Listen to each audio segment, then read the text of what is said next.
It began with a sound, a faint, rhythmic breath that seemed to come from behind the walls of the old farmhouse. At first I thought it was the wind, how it slipped through the cracks of this ancient place. But the sound was too steady, too human. It pulsed with a fragile warmth, like lungs drawing life where there should be none. This house, it used to be filled with laughter. Evelyn's laughter. The morning smelled of coffee and pine wood, and her voice carried through every room. Now, it's only me and the sound. That soft exhale in the dark, reminding me of what I did and what the walls remember. I never wanted to hurt her. I only wanted silence. Peace from the whispers, the pity, the guilt of being less than what she deserved. But silence, it never came. It only hid behind the plaster, waiting to breathe again. Evelyn was kind, too kind. She would set the table for two long after I had stopped coming to dinner.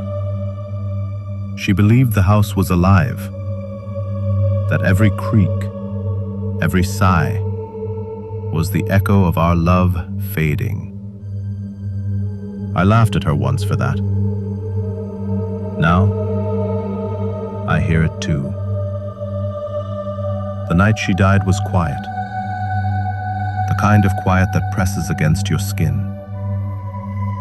We argued, a cruel, pointless thing about money, about the way she looked at me with pity instead of love. Then came the fall, the stillness, and that terrible moment when I realized the quiet I had wished for was real. Too real.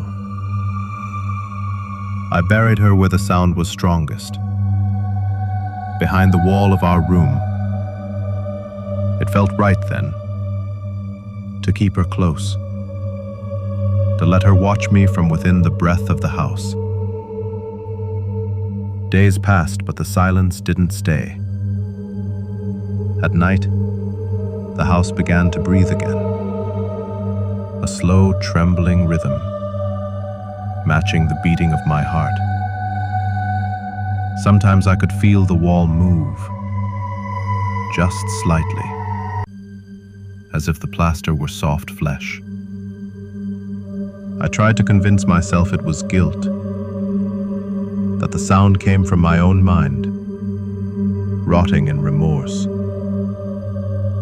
But one night, I leaned my ear against the wall, and I heard her. Evelyn. Her voice faint but clear, breathing, sighing, whispering my name. I begged her to stop. I begged the house to be still. But the breath grew louder, heavier,